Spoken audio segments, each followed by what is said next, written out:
first meeting is a chance to get to know each other and set a friendly, relaxed tone for your learning partnership. Your first meeting is a chance to decide when and where you'll meet and to gather information to make tutoring relevant and rewarding for your learner. Find out what your learner wants to learn about or be able to do, and what helps your learner learn best. And enjoy yourself. So Janine, one of the things that's kind of fun to do at first is what's called a learning styles inventory. Have you ever done one? No. No? A learning styles inventory is just kind of a little quiz that helps us find out how you learn best, because not everybody learns the same way. Some people learn best by looking at things. They have to see it. They can't just hear it. It'll go in one ear and out the other. Some people learn by listening. Some people are good listeners. They can listen to the news and hear things and talk about them. Some people learn best by moving things around and touching them, and they have to get active. Their body has to be involved in it. So for each of the learning styles, you kind of have to use different materials and ways of doing things that are specific to you so that you will take in the information at your best. So we all don't order from the same menu. You're right. Absolutely. That's a great way of putting it. So I was thinking that we could do the learning styles inventory and see if we can find out how you learn best, so that next week when we get started, I can use that information in a way that hopefully will make it work for you. So the first category is about, it's called visual strengths, and that is, like we said, just people who like looking at things, people who learn by seeing. I'll just ask you the question, and you just don't think about it too long, because then it'll be different. The first one says, you can put together almost anything with help when using printed or pictured directions. Does that sound like you? Yes. Okay. Do you close your eyes when you try to memorize something or remember it? I look around. Nope. Do you notice things around you? Yes. Pay attention, all right? Are you good at working with and solving jigsaw puzzles? Yes. Do you like to see what you're learning? Yes. Okay. Do you have a good imagination? Yes. Okay. Do you think the best way to remember something is to picture it in your mind? Yes. Okay. All right. So the next section is about hearing. It's called Auditory Strengths. Okay. And the first question here is, do you love to communicate and talk a lot? Yes. I thought so. Okay. In your spare time, do you enjoy listening to a CD or music or something on the radio? Yes. Okay. And the last category that we talked about is the hands-on category. It's a fancy word. They call it kinesthetic. It means like Kinesthetic? Kinesthetic. It means like movement. And this one is tactile. It means touchy.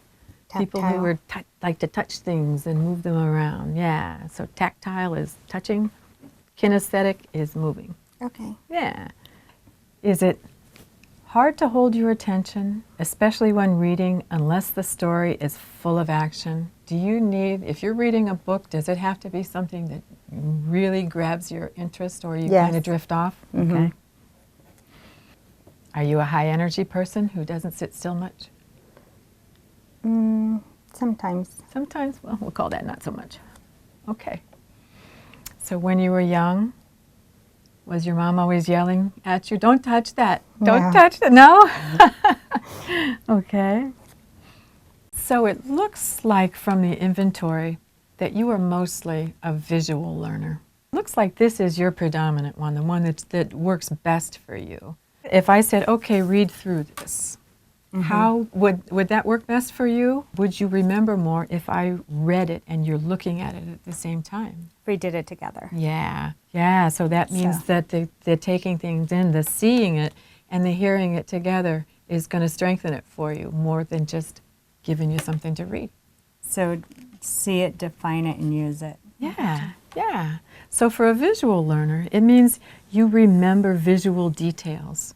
Some people look around and they just look around and go on. But you can remember things about what you see.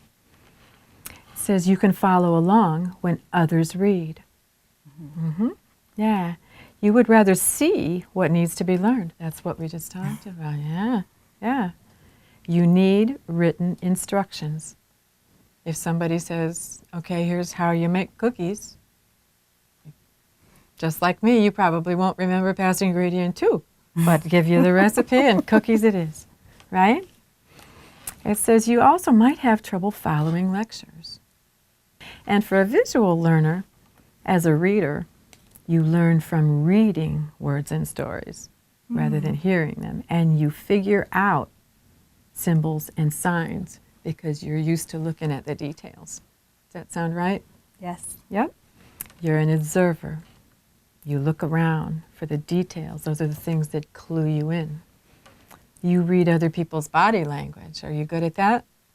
Absolutely. Yeah. So again, and we talked about how dressing neat in colors and matching and things like that. So this says you look for color, shape, and design. Does that sound right? It's kind of neat how that worked. Yeah, the to a T. Yeah. So on the other page, this tells us a little bit about the things that we can do in our sessions together that'll help you learn and remember best. Okay. So for a visual learner, it says these learners may have auditory problems, such as difficulty remembering the alphabet unless starting from the beginning. Has that ever been a problem? If I said, okay, L, what's the rest of the alphabet? M, N, L, P. Okay, that's not you then. My kids have grown. I had to learn it as they grew. That's true. Kids will get you on top of things. For us, we can use visual words when we talk, like, I see that, explain things on paper with pictures. Sometimes it's a lot easier to see what I'm talking about than it is to hear what I'm talking about. Have you ever done a visualization exercise? Have you ever closed your eyes and listened to music and kind of went wherever it took you, or look at a picture and imagine what that person's life might be like? Ever tried that? We call that daydreaming. When we write it, And that's usually at the beach. when we write it down, we call it a story. Yeah. So that, again, we do have a book that comes out every year of stories that the learners in this program write. And that is a really good way to start a story. So that's something else that we could do at some point. Maybe I can put it down as my goal. Oh, we'll add it to it. Okay. So we can describe things in visual terms, right? You go to one of the high-tech places and you hear a lot of high-tech words and it makes no sense at all. But when we describe things, the colors, the shapes, the textures, the background, then, yeah, it comes a little more clear. So the next point says we can teach with flashcards or posters or maps. Does that sound like something that would work? Actually, I brought some information with me. You did? Can I share it with you? Sure. Okay. So I've been studying and on my own, but I found this, and this is the kind of style of, it's for flashcards for the test that I have to take. Oh. And so this is kind of what I've been doing, has been like, what are the 4 C's for a person's credit score? And then I've just been matching it up to pictures and stuff. So this has really helped me. So maybe we can kind of go over this, or maybe make some flashcards. This is perfect. This is exactly what we've been talking about. This is completely visual. Okay. It's no wonder this works so well for you. Where did you find it? I found it on the internet. Oh.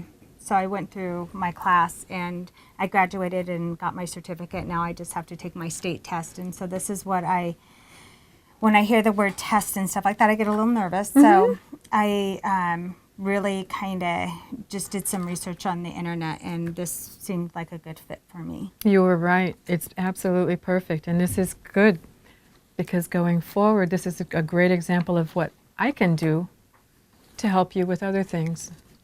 Okay, great. All right. Thanks so much, Janine. It was so nice to meet you. You too. Thanks, Jane. Oh, I'm so looking forward to getting together. Thank you. All right. Okay.